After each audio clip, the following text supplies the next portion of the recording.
والصلاة والسلام على من لا نبي بعده. أما بعد فأعوذ بالله السميع العليم من الشيطان الرجيم. بسم الله الرحمن الرحيم. واسألهم عن القرية التي كانت حاضرة البحر إذ يعدون في السبت إذ تأتيهم حيتانهم يوم سبتهم شرعا ويوم لا يسبتون ولا تأتيهم كذلك نبلوهم بما كانوا يفسقون. واسألهم عن القرية التي كانت حاضرة البحر. آپ سوال کرنے کیجئے ان بستی والوں سے کہ وہ بستی جو سمندر کے کنارے پر تھی. اذ یعدون فی السبت اذ تأتیہم حیتانہم یوم سبتہم شرعا. جس دن ان کا مچھلی پکڑنے کا دن نہ ہوتا تو مچھلی حیتانہم یوم سبتہم شرعا ان کے سامنے سر اٹھائے ہوئے پھرتی تھی.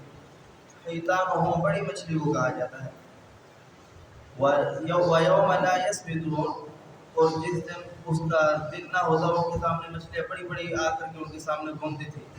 وَلَا تَأْتِيهِمْ كَذَلِكَ اور جس دن ان کا دن ہوتا ان کے سامنے نہ آتی. كَذَلِكَ اسی طریقے سے نَبْلُوهُمْ ہم آزماتے ہیں بِمَا كَانُوا يَفْسُقُونَ ان لوگ کو جو نافرمان ہیں. یہ واقعہ سورۃ البقرہ میں بھی گزر چکا ہے کہ اللہ رب العالمین نے بنی اسرائیل پر ان کی گناہوں کی اور ان کی نافرمانیوں کے سبب پابندی لگائی کہ آپ نے ہفتے کے دن یا ہفتے میں سے ایک دن آپ نے مچھلی نہیں پکڑنی. تو جناب انہوں نے ہر کام کے اندر ہیلا بہانہ تلاش کرتے تھے. انہوں نے کہا کہ بڑی سفر کی چلو یہ اللہ نے منع کیا ہے تو نہیں پکڑتے.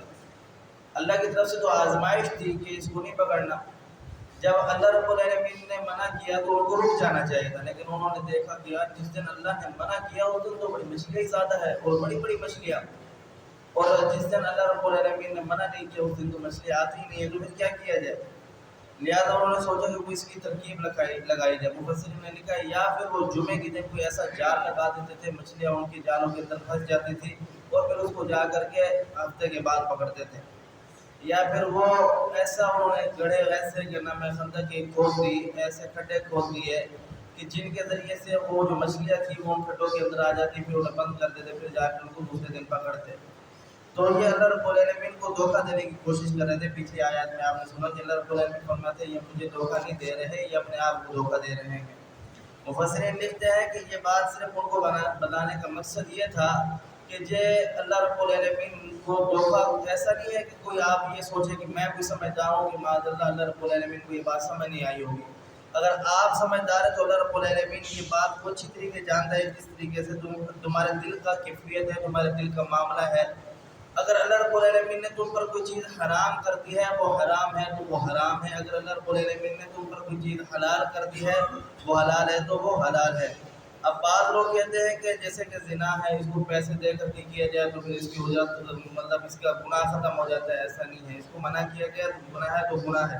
بعض لوگ کہتے ہیں کہ قتل کے اگر جو قتل ہے اس کو کوئی ایسی چیز سے کیا جائے یا بندے کو بھوکا رکھ کر دیا جائے تو بندہ وہ کھانا ہی نہ دیا جائے, بھوکا رہ کر مر جائے تو اس پر قصاص نہیں ہوگا, اس پر بندہ دیت دے دے.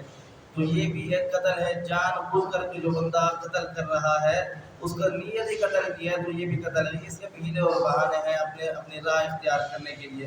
ہاں ہیلا اس چیز کے اندر اختیار کیا جا سکتا ہے جس چیز کے اندر کسی کی اصلاح کرنا مقصود ہو اور جس چیز کے اندر نافرمانی مقصود نہ ہو, اور جس چیز کے اندر ہوئے نافرمانی مقصود اس کے اندر ہیلا کرنا جائز نہیں ہے. اگر بندہ ہیلا کرے گا تو پھر اللہ رب العالمین بیان فرماتے ہیں وَإِذْ قَالَتْ أُمَّةٌ مِّنْهُمْ لِمَ تَعِظُونَ قَوْمًا لِلَّهِ مَوْلِكُهُمْ أَوْ مُعَذِّبُهُمْ عَذَابًا شَدِيدًا قَالُوا مَعْذِرَةً إِلَىٰ رَبِّكُمْ وَلَعَلَّهُمْ يَتَّقُونَ.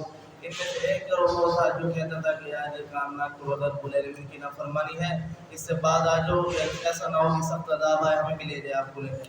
اور ایک گروہ کہتا تھا کہ یار چھوڑو, ہمیں کیا فرق پڑتا ہے, یہ کرتے رہنے دو, ہم تھوڑی کر رہے ہیں, اب ان کو پتہ نہیں ہے. تو اللہ رب العالمین نے جب عذاب دیا تو دونوں کو دیا, اس کو بھی عذاب میں مبتلا کیا جو گناہ کر رہا تھا اور اس کو بھی عذاب دیا جو روکتا نہیں تھا. بچے صرف وہی لوگ جو جن کو اللہ رب العالمین نے یہ استطاعت دی تھی وہ کیا کرتے تھے کہ ان کو اس عذاب سے ڈراتے تھے اور روکتے تھے کہ اس طرف نہ جاؤ. تو عذاب کیا دیا ان لوگوں کو بندر بنا دیا اور فرمایا کونوا قردۃ خاسئین ساری زندگی خسارہ اٹھانے والے رہو گے. اللہ سمجھنے عمل کی توفیق دے. قول قولی ھذا استغفر اللہ لي ولکم.